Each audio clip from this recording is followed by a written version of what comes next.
कामगारांच्या नोंदणी व नूतनीकरण प्रक्रियेमध्ये सुधारणा करून त्यांच्यापर्यंत लाभ पोहोचवावा. राज्यमंत्री अॅडव्होकेट आशिष जयस्वाल.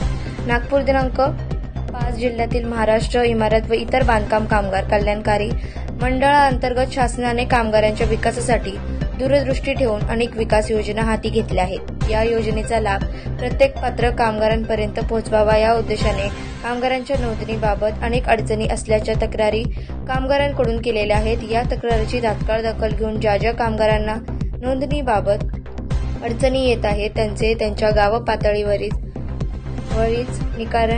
निराकरण झाले पाहिजे. या दृष्टीने कामगार विभागाने कालबद्ध कार्यक्रम हाती घेऊन नोंदणी प्रक्रियेत तात्काळ सुधारणा करण्याचे निर्देश कामगार राज्यमंत्री अॅडव्होकेट आशिष जयस्वाल यांनी दिले.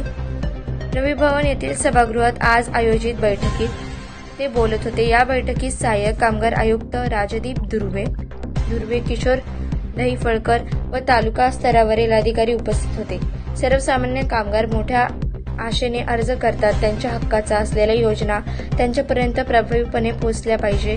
या दूरदृष्टीने सामाजिक सुरक्षतेसाठी नोंदणी प्रक्रिया शासनाने निश्चित केली आहे ती प्रत्येक कामगाराला पूर्ण करता आली पाहिजे.